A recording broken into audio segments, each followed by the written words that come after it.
A ver, pues ya estamos grabando. Muy buenas a todas las personas que nos estén viendo después en diferido, en el momento que ha decidido pues colgar el vídeo, el podcast en YouTube y toda la pesca.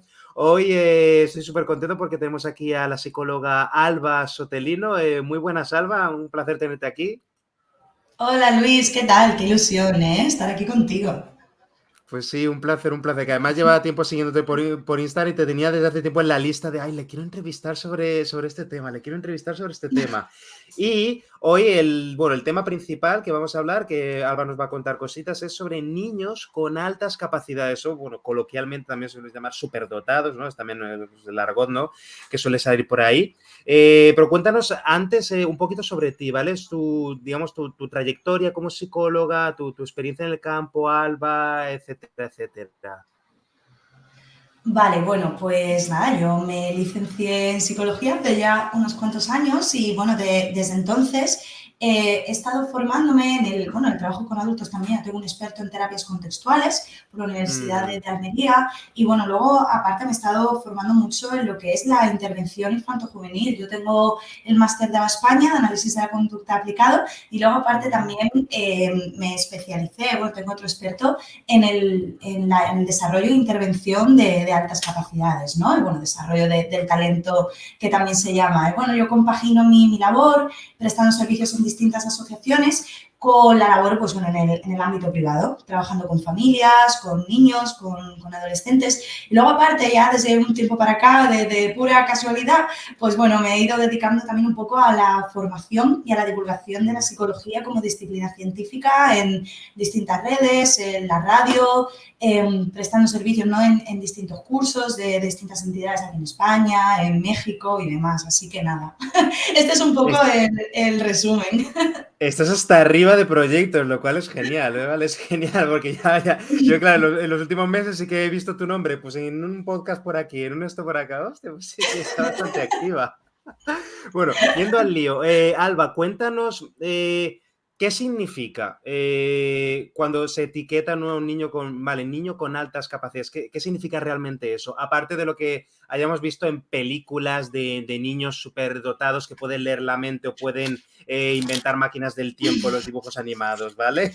¿Qué significa en la realidad un niño con altas capacidades? Es verdad, como la serie del laboratorio de Dexter, ¿no? Me acaba de venir el Mítica, recuerdo. mítica. Total, me encantaba. Bueno, pues digamos que podemos definir a las personas con altas capacidades intelectuales como aquellas pues, bueno, que demuestran unos niveles de aptitudes sobresalientes, es decir, una serie de capacidades que se consideran excepcionales para razonar y para aprender, o un nivel excelente de competencia, es decir, el desempeño, ¿vale? Y todas estas actitudes se consideran pues, bueno, que tienen que ser superiores o tienen que estar situadas por encima del 10% de lo que se considera normativo. Es decir, tendríamos el percentil de 90 para arriba. Si dividimos a una clase de 100 niños y los ponemos a hacer una tarea, pues bueno, aquellos que mejor la hagan estarían situados entre el percentil 90, 99 y aquellos que peor la hagan y más lentito, pues bueno, percentil 1, percentil 2 en la media estarían en torno al 50, ¿vale? Lo digo para la gente que nos esté escuchando que más o menos vaya entendiendo dónde nos situamos en esta curvatura. Que sea un Eh, poco entonces el 10% que tuviese los mejores resultados en ciertas uh-huh. pruebas, etcétera. Ujú. Eso es, eso es. Y entonces, ese nivel de dominio, de competencia, pues bueno, sí que se tiene que considerar muy sobresaliente. ¿Qué significa dominio? Pues bueno, en el constructo dominio entraría cualquier área de alguna actividad estructurada con su propio sistema simbólico, como por ejemplo matemáticas, música, lengua y literatura, o también en un propio conjunto de destrezas sensoriales y motrices. Es decir, la pintura, la danza, los deportes, todo aquello que implique, ahí está un desarrollo corporal. Es que cuando hablamos de altas capacidades, normalmente lo llevamos asociado al ámbito intelectual, cuando realmente podemos hablar de Mm. altas capacidades físicas y lo podemos ver perfectamente en los deportistas de élite, ¿no? Y también, fíjate, has abierto comentando algo que es importante mencionar, que antes has dicho, bueno, altas capacidades o superdotados, como se Es conocen una palabra que es coloquialmente. urgente. Exacto, y fíjate, el término superdotación parece ser que cada vez se está utilizando menos, precisamente por la connotación negativa que trae, por la carga de etiquetaje. creo que trae consigo, porque siempre pensamos que un niño o niña superdotada o superdotado es un niño que va a tener todo sobresaliente, que va a destacar en absolutamente todo, que domina todas las destrezas, domina todos los campos, y en absoluto es así. Entonces, en vez de hablar de una superdotación como un constructo innato, inmutable, biológico, generalista, estable en el tiempo, pues bueno, preferimos hablar de una alta capacidad o altas capacidades que atienden más a modelos de dominios más específicos, ¿no? Me encanta que también hayas comentado eso que, vale, fuera del topicazo, que soy de la gente superdotado, pues el niño es súper bueno en matemáticas, ¿no? Y ya está, y no, vale, no, es que no solamente las intelectuales o cognitivas, sino que a nivel físico, a nivel de, vale, que destaquen en una determinada área, pues ya se les puede por esa etiqueta, etcétera, etcétera. Y luego que sí que también eso, la palabra superdotado, pues se ha machacado mucho con los años, como comentaba antes, que si los dibujos animados, ¿no? Que si ese arquetipo de el niño que tiene un laboratorio en el sótano de su casa y está haciendo pociones y, ¿vale? Y movidas varias, ¿vale? Que es algo mucho más mundano. En el día a día, ¿cómo se suelen, entre comillas, diagnosticar o cómo se suelen detectar, ¿vale? Niños con altas capacidades? Pues bueno, normalmente, al menos en mi experiencia, los diagnósticos vienen por parte del ámbito educativo. Es decir, hay una serie de becas, ¿vale?, a las que los niños y niñas con altas capacidades pueden optar, que se llaman becas para niños y niñas con necesidades específicas de apoyo educativo o becas NEAI. Entonces, para tú poder acceder a esa beca, ya tienes que tener un dictamen, ya tienes que tener un informe psicopedagógico, ya tienes que estar inscrito, ¿no?, en la web. Entonces, para ello ya tiene que haber una evaluación previa en el colegio. Por supuesto, se pueden hacer evaluaciones privadas, pero una evaluación desde lo público pues va a tener muchísimo más peso, ¿vale?, que una evaluación privada. Entonces, ¿cómo se suelen detectar aquí? Realmente cada orientador tiene un poquito su librillo, pero a nivel muy general, ¿vale?, voy a generalizar mucho. Se toma un modelo, que esto es muy curioso, que se llama el modelo de los 3 anillos de Joseph Renzulli. Renzulli, a nivel norteamericano, es una eminencia en todo lo que tiene que ver con evaluación e intervención con niños y niñas con altas capacidades intelectuales. Entonces, él desarrolló el modelo de los 3 anillos, que nos viene a decir que niños y niñas con altas capacidades intelectuales suelen tener un nivel de rendimiento bastante alto a nivel cognitivo, un alto o altísimo nivel de creatividad y una alta competencia en la tarea. ¿Qué ocurre? Que esto realmente es un modelo de identificación, pero no es un modelo de evaluación. Aunque en muchos colegios y en muchas comunidades autónomas se considera como un modelo de evaluación. Entonces, a la hora de evaluar a los niños, lo que normalmente se les suele pasar es un test estandarizado de factor G, que nos da un nivel de inteligencia general, nos da un CI. Luego, aparte, se mide, pues bueno, el rendimiento en la tarea, ¿no? Cómo este niño va trabajando día a día, si va cumpliendo, no va cumpliendo. Y los niveles de creatividad, y también se suelen pasar un par de test de creatividad o a lo mejor también un test de inteligencia no verbal, pero bueno, realmente poco más. Y es que si se quiere hacer una evaluación buena, de calidad, rigurosa, exhaustiva, cuantitativa también de las altas capacidades, tenemos que ir un poquito más allá. No vale solamente con los test de factor G. Claro, te iba a decir, ¿no? Porque puede parecer incluso relativamente superficiales, ¿no? Determinados tipos de test, ¿no? Incluso muy generales o bueno, subjetivos, ¿no? Incluso de, pues claro, si ves un niño que, yo qué sé, está demostrando algo de capacidad extra en un sitio, pues claro, la manera en que se le evalúa para luego mandar la etiqueta y luego hacer los registros según instituciones, etcétera, etcétera. Te quería preguntar, Alba, niños con altas capacidades, ¿siempre van a sacar buenas notas en el colegio? En absoluto, en absoluto. De hecho, una de las características más conocidas, ¿no?, en este sentido es el fracaso escolar de niños y niñas con altas capacidades intelectuales. Entonces, muchas veces a los docentes les sorprende que esté ocurriendo esto, porque ven que los niños no suelen rendir mucho en clase y muchas veces esto se debe a la misma frustración y el mismo aburrimiento, porque tenemos que tener en cuenta que estos niños aprenden con un ritmo, nivel y aceleración distinta a lo que suelen aprender el resto de niños que no se sitúan en este lado de la curva. Entonces, ante esa frustración, porque a ellos les supone muchísimas tareas repetitivas, no hay un nivel de reto, no es estimulante, pues ellos se dejan venir muchas veces y no estudian lo que se supone que tienen que estudiar, o bueno, no, en teoría no llegan al nivel. Cuando no es que no lleguen al nivel, es que están completamente aburridos. Claro, el contexto en el que están, los métodos, el nivel, pues no es para ellos, se empiezan a aburrir. Luego los padres, es que mi niño no estudia, tal, no sé cuánto, es que no le gusta estudiar, y a lo mejor se le empiezan a poner otras etiquetas diferentes, pero con connotaciones bastante más negativas, como que al niño le pasa algo, y a lo mejor bueno, es que no está prestando atención porque es que no le aburre, o la manera en que le están intentando transmitir eso, no, es que se quiere ir afuera a mover un poco el culo y ya está. Completamente. Y de hecho también ocurre que al parecer nos dice la investigación que existe un sesgo de género bastante grande a la hora de hablar de altas capacidades, porque tradicionalmente a las niñas, digamos que de alguna manera en su proceso de socialización se les enseña que estén un poquito en un segundo plano. Es decir, las actitudes más proactivas, más de liderazgo, suelen estar más asociadas a la socialización masculina. Entonces, a las niñas de alguna manera se les transmite el mensaje de, bueno, tú no te hagas notar mucho, mejor cállate, mejor haz como la que no sabes las cosas, que eso va a hacer que luego seas más exitosa en tus relaciones sociales. Ah, claro, claro, Mm, claro. Claro, claro, se nos empieza a educar desde pequeños como que hay cosas que están, digamos, son más aceptables si somos chicos que si somos chicas, etcétera, etcétera, y eso luego también afecta a cómo vamos a rendir en el colegio, cómo si van a detectar, ¿no? O no, pues una serie de capacidades, etcétera, etcétera. Em, por ejemplo, con el tema de que algunos niños o niñas con altas capacidades, pues no tengan buenos resultados en el colegio precisamente pues porque el nivel es muy bajo para ellos, se aburren, etcétera, etcétera. A eso se imagino que los suelen detectar menos, ¿no? Porque habrá un poco un sesgo de, vale, pues si no, a lo mejor se les mete la etiqueta, a lo mejor tiene déficit de atención y por eso no estudia o cualquier otra cosa. Puede haber que se les suele confundir precisamente por estos sesgos de dar por sentado, bueno, pues si está sacando malas notas y no se le está dando bien en el sistema educativo como tal, pues a lo mejor es que tiene problemas y no es precisamente que el contexto no sea el adecuado para su aprendizaje.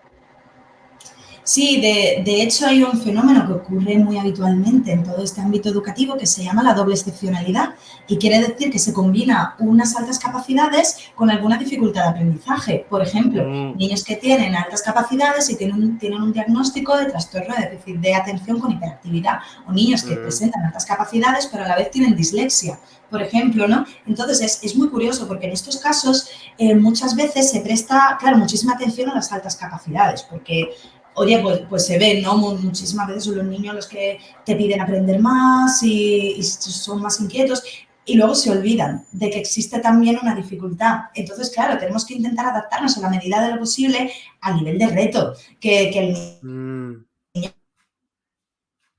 precisa, a nivel de desafío, porque si únicamente nos fijamos en uno de los dos diagnósticos, nos vamos a quedar muy cojos, o va a ser una intervención muy coja. ¿Sabes? Entonces, claro, de ahí también viene él, bueno, a lo mejor es que solamente tiene déficit de atención. De todos modos, al menos en la comunidad autónoma donde yo vivo, cuando los peques entran a primero de primaria, se les suele mandar una evaluación a los papás, que son las Mm, escalas de Rogers, son unas escalas tipo Likert en las que los mm, papás, pues nada, van rellenando, ¿no? A nivel numérico. Y luego esto, pues nada, se va comparando y aquellos niños que pasen por un determinado punto de corte son los que van a acceder a una evaluación posterior de inteligencia. No siempre es mm. así, pero bueno, se supone que es así. Esta evaluación luego se revisa en sexto de primaria también. Vale, entonces van a intentar hacer un seguimiento a lo largo de los años a diferentes niveles para intentar pues separar un poco la paja, etcétera, etcétera. Vale, pues ok, ya sabemos un poco más claro qué está pasando con este niño, esta niña concretamente. Ok, ok. Um, ¿Qué ocurre? Claro, imagina, vale, cuando haya una detección, ¿no? Se detecta, vale, y se confirma, vale, pues ya consideramos a este niño con altas capacidades. ¿Qué supone eso después para los padres?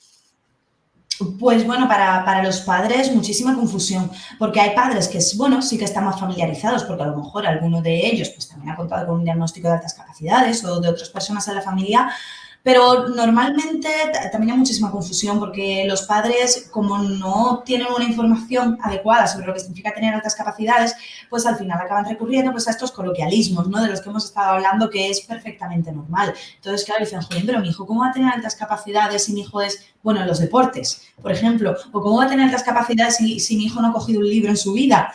¿No? ¿Qué significa? O no le gustan las matemáticas, ¿no? ¿Qué significa esto? Entonces, claro, también nuestra labor implica pues bueno, poder asesorar a los papás y a las mamás, explicar qué significa esto, ¿no? Porque también puede ocurrir que por el hecho de que el niño o la niña no tenga altas capacidades, pues los padres quieran meterle muchísima estimulación, quieran apuntarle a muchísimas actividades, sean mucho más exigentes con ellos. De hecho, también un relato que suelen contar mucho los niños es que, jolín, yo no quiero que se sepa que yo tengo altas capacidades, no quiero que lo sepan mis Wow. profesores y no quiero que lo sepan mis compañeros, porque si lo saben mis profesores, al final me ponen el doble de tarea y al final no tienen la misma vara de medir conmigo que con los demás, porque a los demás, si tienen una serie de fallos, no les bajan la puntuación, no les bajan la nota, y yo si tengo el más mínimo fallo, me bajan. Es decir, conmigo son muchísimo más exigentes y encima tengo que hacer el doble de Wow. tarea. No quiero que esto pase, no quiero que nadie lo sepa. Claro, al final en algunos casos esa etiqueta se convierte prácticamente en un castigo, ¿no? Porque te empiezan a exigir más, que ahora aparte de las clases, vamos a desarrollarte, vamos a darte un para que te desarrolles al máximo de tu potencial. Entonces, aparte de las clases y los deberes, vas a ir a clases de piano, a clases de chino, vas a ir a no sé cuánto, vas a hacer también karate, vas a... y es que nos cargamos al niño por overkill, ¿vale? Lo acabamos petando, acaba quemándose. Claro, y bueno, aquí hay que hacer una distinción que yo al menos considero muy fundamental y muy interesante, que es la distinción entre dotación y talento. Y es que la Mm, dotación, digamos que es esta base genética, esta base natural, digamos que es este potencial de aprendizaje, ¿vale? Pero mm. realmente cuando hablamos de talento hablamos del dominio, de disciplinas, es decir, lo que tenemos que hacer o lo que intentamos hacer es que estas capacidades se acaben convirtiendo en talentos. ¿Vale? Porque si esta Mm, dotación no la entrenamos, no la trabajamos, ese talento no se va a desarrollar. Y es que, jolín, a deportistas de élite, alguien les tuvo que dar un balón por primera vez en su vida. A los músicos de élite, alguna vez se tuvieron que sentar delante de un instrumento.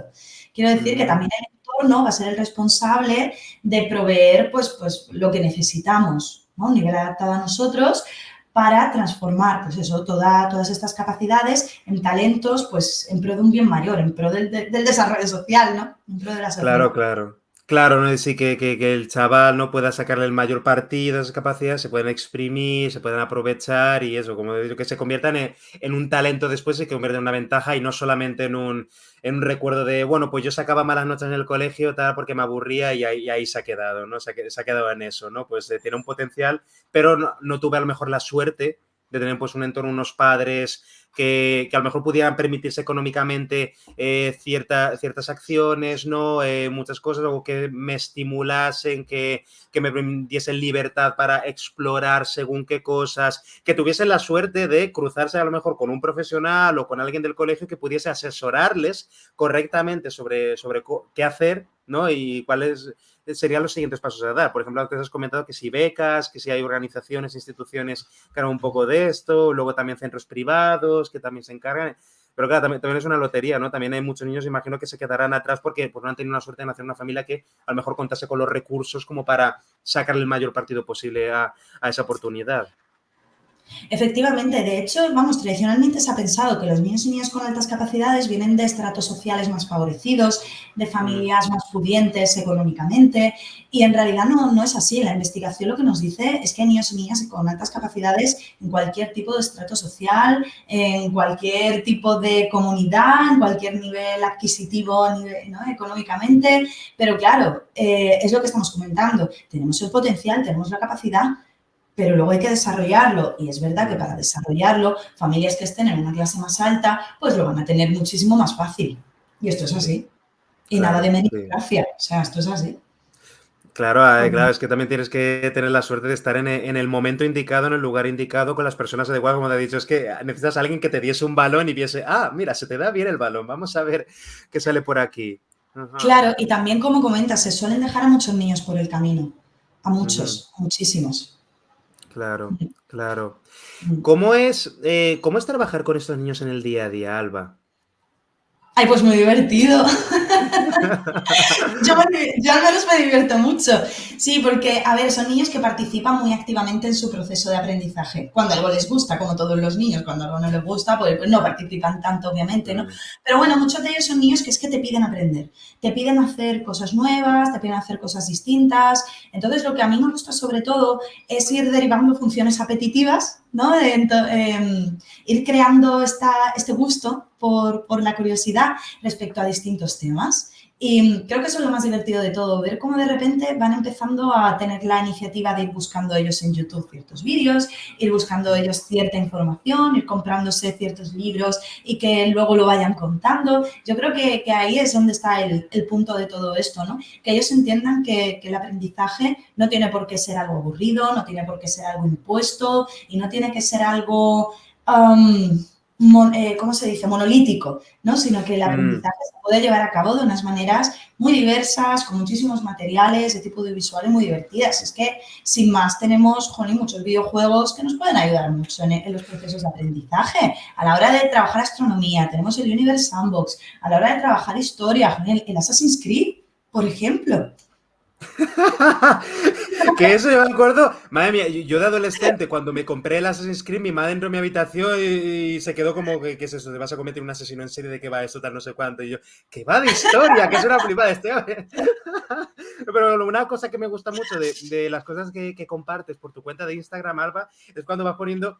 Bueno, cuando vas poniendo vídeos, imágenes o vas describiendo algunas cosas de los proyectos que les das a tus chavales, de tipo, pues nada, ahora mis niños están buscando en internet cosas sobre los ninjas, cosas sobre los samuráis y la cultura japonesa y van a crear un cómic, o ahora hemos estado con este videojuego cooperativo, etcétera, etcétera. O sea, más que tú darles el tochaco. No, es que dice en el programa educativo que con 12 años tienes que empezar a leer el Quijote. Aunque no os guste, tienes que aprender a apreciarlo porque es una joya de la literatura. No, a ver, ¿qué os gusta? ¿Os gustan los samuráis? Vamos a leer sobre samuráis. Sí, yo me acuerdo hace ya unos años que me vino un niño el primer día y yo, bueno, corazón, ¿qué tal? ¿Cómo estás? Cuéntame. Alba, quiero que mi proyecto sea hacer un cuaderno sobre criaturas mitológicas japonesas tradicionales. Y yo, toma ya. Bueno, pues ya está, pues para adelante, pues claro que sí. Entonces, al final aprendo yo muchísimo también. O Alba, quiero aprender japonés. Bueno, venga, pues nos hacemos nuestra cuenta de Busuu y aprender japonés. Claro que sí, y aprende a presentarte en japonés, y aprende el hiragana, el katakana, pues claro, al final es mi labor también. Qué grande, qué grande. Claro, sobre todo tú intentas ahí crear un espacio donde tengan mucha libertad para ellos tomar decisiones sobre en qué dirección les gustaría o qué les interesa, en vez de tú imponerles, pues ahora tenéis que memorizar esto, o ahora os tenéis que aprender esto, o ahora tenemos que hacer este tipo de ejercicios, sino, vale, ¿qué os mola? Vamos a ir por ahí y... Claro, que es una cosa, es como lo que hablamos antes, ¿no? Que muchas veces no se tiene el entorno, pues yo qué sé, no están sacando buenas notas porque la manera en que les están intentando enseñar en el colegio, pues es que no les llama la atención, se aburren y la cosa es, tú intentas hacer mucha gamificación, ¿no? Mucho, que esto sea divertido y es que ya aprenden solos. Tú dales cosas y ya aprenden solos y se desarrollan, etcétera. Claro, esa es la idea. O sea, por supuesto, no todos los niños tienen el mismo tipo de comportamiento. Hay niños a los que tenemos que ir guiándoles un poquito más o animándoles un poquito más, ¿sabes? Pero bueno, todo esto empieza desde abajo, desde que son pequeñitos. A lo mejor desde que son pequeñitos, pues vamos tirando más de juegos creativos, juego de desarrollo de historias, juegos de mesa, tal. Y luego ya cuando son más mayorcitos, pues ya que hay un proceso de andamiaje por el cual yo ya voy entrando un poquito más en un segundo plano y son ellos los que me van diciendo, oye, Alba, pero este libro... Oye, Alba, pero esta teoría, oye, Alba, y estos vídeos, y es que ahora realmente contamos con mucho material audiovisual. Yo a los niños les pongo mucho Orbitalaika, por ejemplo, les pongo mucho Quantum Fracture. Ahí está, les pongo canales de divulgación de YouTube que realmente hablan de una manera muy cercana y a los peques, jolín, pues les puede también causar mucha curiosidad. Entonces, a lo mejor a partir de un vídeo de Quantum Fracture, pues nosotros podemos ir investigando, por ejemplo. Claro. Para quien no lo sepa, Quantum Fracture es un canal muy grande de divulgación científica y hablan de cosas súper guays, de energía, agujeros negros, cosas súper guays y eso, pues de manera pues también muy cercana, etcétera. También está, yo qué sé, el canal de Javier Santaolalla, que ahora creo que no está activo, ¿no? Pero hay bastantes canales científicos muy chulos en YouTube, que eso también me mola, que hables abiertamente de, oye, mira, que les animo a seguir a youtubers y les promociono videojuegos, porque también muchas veces hay padres que tienen un sesgo, ¿no? Contra estas cosas, ¿no? Como que, no, los youtubers, ¿no? Es que, vale, Hay, por supuesto, unos y otros, ¿no? Pero que muchas veces hay contenidos que son de calidad y que se tiene que estimular y que está genial que también compartamos ese tiempo con nuestros hijos y le preguntamos, vale, sé que te gusta, ¿no? Y que les demos tiempo para esas cosas. O como los videojuegos, ¿no? Alba acaba de nombrar hace un rato uno de los videojuegos. Es un videojuego violento, ¿vale? Que vas controlando a uno que forma parte de una secta de asesinos, etcétera, que controlan el mundo y van ganando personajes tipo ninja y tal, pero ella lo utiliza con fines de aprendizaje. Claro, claro que sí. Y hay muchísimos videojuegos que se pueden utilizar con fines de aprendizaje, ¿eh? Y lo que estás comentando también de los divulgadores, fíjate, hace años, me acuerdo, ¿no? De un peque hace ya años, que tenía un canal de YouTube que era para jugar a Fortnite. Entonces yo ahí hablando con él, oye, ¿por qué no le damos una vuelta y hacemos un canal de divulgación tal? Y estuvo él incluso haciendo algunos vídeos de divulgación para niños sobre la luna, el proceso de minización, creo recordar también los minerales y claro, teníamos que ir buscando la información, seleccionándola, ordenándola, buscando las imágenes que iban a acompañar a los vídeos y es que eso es un proceso de aprendizaje tremendo, tremendo, al igual que crear exposiciones también muchas veces, ¿no? Con los más peques, venga, hacemos exposiciones, ¿de qué? Pues con uno hizo una exposición de exoplanetas, que quedó una pasada, quedó chulísima, con otro de las nebulosas y las constelaciones, con otro hicimos una de Egipto, de Japón, es decir, y ya solamente con eso, con buscar la información, clasificarla, ordenarla y plasmarla en otro formato, ya estamos aprendiendo, realmente, solamente que a lo mejor ellos no se dan cuenta de todo lo que están aprendiendo. Claro, ya, bueno, y vendrán con unas ganas loquísimas de ir ahí, porque ellos, para ellos de su perspectiva, bueno, estamos ahí jugando, estamos ahí haciendo movidas y no se dan cuenta de que están realmente ensayando un montón de habilidades, muchísimas habilidades, ¿no? De búsqueda de información, filtrar, luego procesar la información de diferentes maneras, ponerla junto otra vez después. Claro, y además son movidas que no les impongo yo, son movidas que han nacido de ellos. ¿No? Entonces, por ejemplo, también me ha pasado de niños que a lo mejor están, pues no sé, en tercero de primaria. Dicen, no, yo quiero escribir una historia, yo quiero escribir una historia de terror, tal. Venga, pues vamos a escribir una historia de terror. Definir personajes, la narrativa, introducción, nudo, desenlace, cómo vamos a ir estructurando las partes, cómo vamos a ir manteniendo el factor sorpresa, qué personajes van a ir saliendo. Es que eso es un trabajo inmenso. Y luego es un nivel de satisfacción enorme cuando yo se lo imprimo, se lo encuaderno y se lo doy y ellos ven su propia creación. Y dicen, ¡guau! Esto lo quiero llevar al cole, que lo vean los profesores, tal. Y yo siempre les digo que al final la finalidad de todo esto es que cuando pasen 20 años y ellos vayan a la casa de los padres de visita, vean ese cuadernito pues en su cuarto, en su habitación de toda la vida y vean las cosas que hacían cuando ellos eran pequeños. Qué guay, que sí.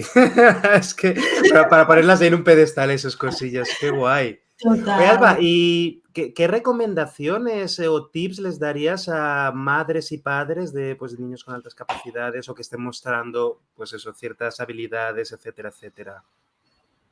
Pues a ver, les recomendaría que intentaran buscar asociaciones de padres y madres que tengan su misma situación, porque al fin y al cabo cada niño y niña con altas capacidades es completamente distinto como lo son todos los niños. Entonces, muchas veces los padres sí que se pueden ver un poco más perdidos a la hora de hablar con ellos, de tratar con ellos, porque al fin y al cabo son niños y niñas que suelen tener mucha precocidad, suelen hacer preguntas que otros niños de su edad no saben hacer y, bueno, todavía no han llegado, ¿no? A eso. Entonces, a los padres pues, muchas veces les descoloca un poco, son niños y niñas con un muy alto sentido de la justicia, a muchos de ellos, ¿no? También les cuesta mucho gestionar ciertas emociones, porque es que al fin y al cabo siguen siendo chavales, que siguen siendo niños. Entonces, yo aquí sí que les animaría a que buscaran asesoramiento y, sobre todo, eso, compartieran espacios con otros papás, con otras mamás que tuvieran sus mismas inquietudes y sus mismos intereses y, por supuesto, muchas reuniones con el cole para ver qué tal va, si está contento, qué están haciendo, qué no están haciendo, qué objetivos curriculares se están llevando a cabo,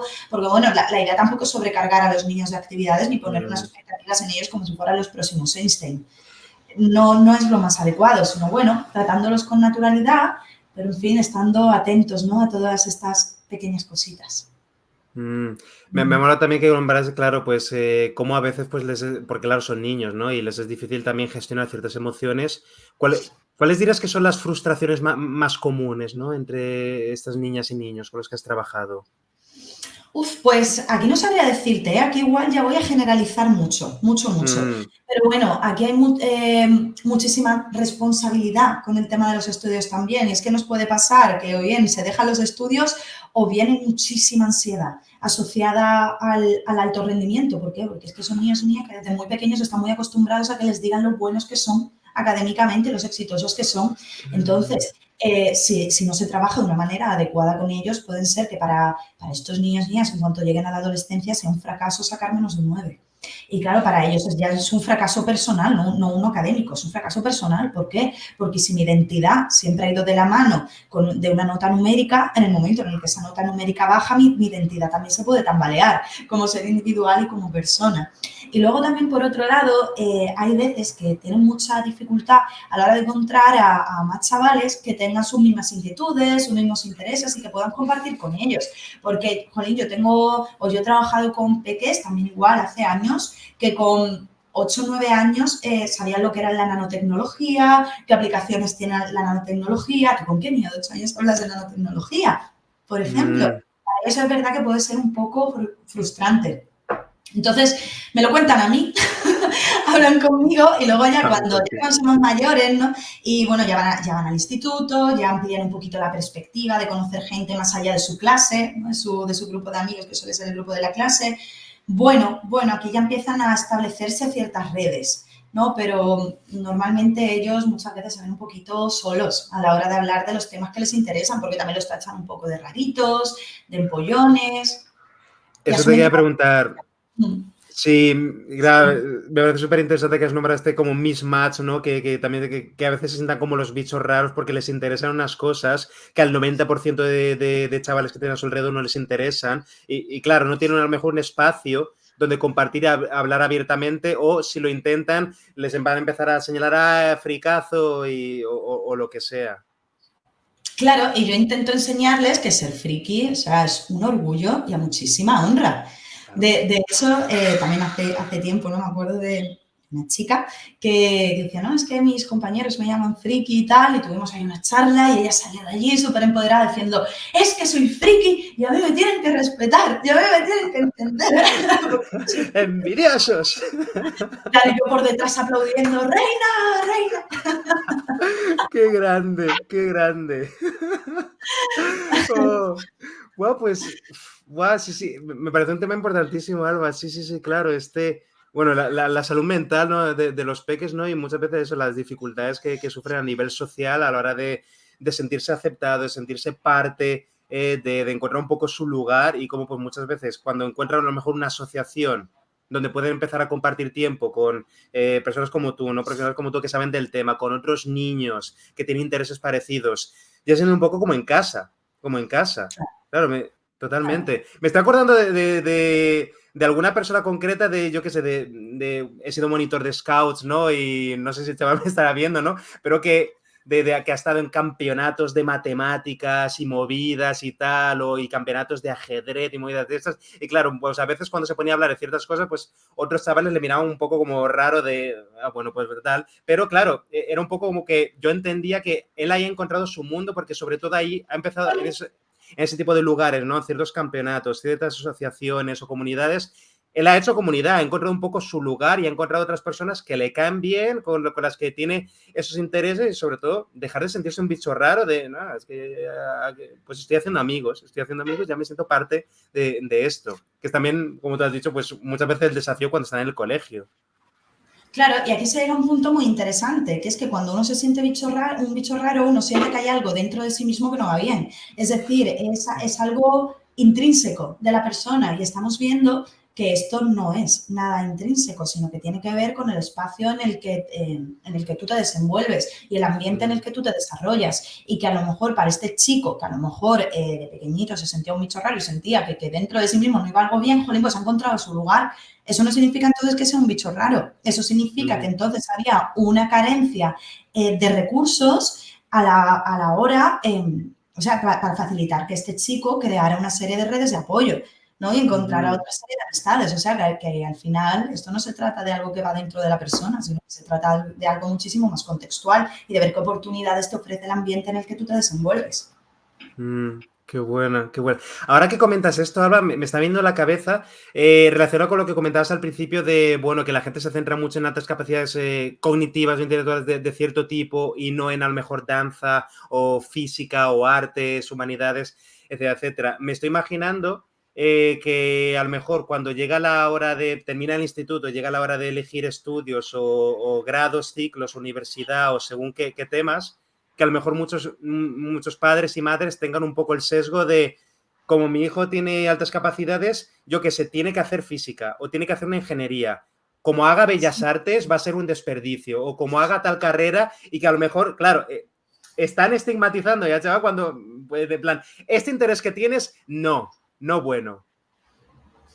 Sí, sí, normalmente las altas capacidades van como muy de la mano del desarrollo de las áreas STEM, ¿no? Informática, tecnología, ciencias, ingeniería, matemáticas, etcétera, etcétera. Sí, pero es lo que comentas, podemos tener a chavales que a nivel de bellas artes, desde que son pequeños, son muy, muy, muy sobresalientes. ¿Qué ocurre? Que también partimos de esta concepción tradicional, ¿no? De si vas por humanidades, si vas por arte, te vas a morir de hambre. No vas a tener un sueldo, no vas a poder ejercer, etcétera, etcétera. Sin embargo, bueno, yo soy de la opinión de que la sociedad pues está cambiando, ¿no? Y es verdad que a nivel de desarrollo tecnológico y científico estamos viendo unos avances brutales y tremendos, pero bueno, a nivel de desarrollo de expresiones artísticas, creo que las redes sociales han ayudado muchísimo a visibilizar el trabajo de otras personas, a darle nuevos formatos. Por ejemplo, una persona que estudia Bellas Artes puede diseñar juegos de mesa, por ejemplo, Ah. o puede trabajar pues diseñando miniaturas para proyectos, o una persona que tiene pues mucha inquietud por la escritura, pues puede montar un podcast. Quiero decir que quiero pensar que ahora todo este desarrollo personal, académico, laboral, es mucho más horizontal de lo que era hace unos años, ¿no? Sino que ahora parece que cada uno, jolín, pues podemos tener nuestro propio espacio para hablar de lo que sabemos, de lo que queremos, de lo que nos gusta. Y esto también intento transmitírselo mucho a mi chaval, a los niños con los que yo trabajo. Y a ellos les pongo muchos podcasts, por ejemplo, o intento enseñarles podcasts. No, escucha esto que te va a gustar, tal. Jolín, yo mucho les pongo Juan Antonio Cebrián, que era el de La Rosa de los Vientos, en Pasajes de la Historia, Ah. que es un podcast chulísimos, que son a lo mejor episodios de 20 minutitos y cada episodio va sobre alguien distinto. Uno va sobre Atila el Huno, otro Erwin en el Zorro del Desierto, otro La muerte de los Romanov, otro tal. Oye, es que ya les estamos enseñando historia a partir de un podcast. Y es que ese podcast lo puede hacer cualquier persona desde su casa. Tío, mira Destripando la Historia, por ejemplo. Mira dónde está. Me encanta Pero es que Destripando la yo Historia. lo utilizo porque tengo igual a niños y niñas que les flipa la mitología griega. Bueno, pues ya está, yo me compré hace tiempo un librito que es de dioses mitológicos, es un poco explicado para niños y luego lo ponemos con Destripando la Historia con el vídeo y lo vamos parando y vamos buscando la información. Ah, pero aquí qué pasó, pero este era el hijo de tal, este era el sobrino de cual, y a ellos les encanta. Pues mira estos chavales, dónde empezaron y dónde están ahora, ¿no? Por ejemplo. Me encanta además que hayas nombrado el Destripando la Historia. Es otra vez me encanta. Creo que en unos días, ¿vale? Ya sacan nuevo. Para que no lo Sí. sepa, hacen canciones sobre superhéroes, sobre personajes mitológicos, dioses griegos y nórdicos y tal. Y en cada una de esas canciones hay como 1 millón de referencias, tanto de videojuegos como de otras movidas históricas y mitológicas. Y son genial porque es que vas viendo, aparte de que tienen canciones ultra pegadizas, te vas parando fotograma a fotograma y hay 20.000 personajes ahí y puedes, claro, imagino que juegas con los niños y este quién es, y este tal, y este no sé cuánto, y este es el hermano, el primo de Zeus y no sé cuánto, Efectivamente. Y ya tenemos un recurso distinto de aprendizaje.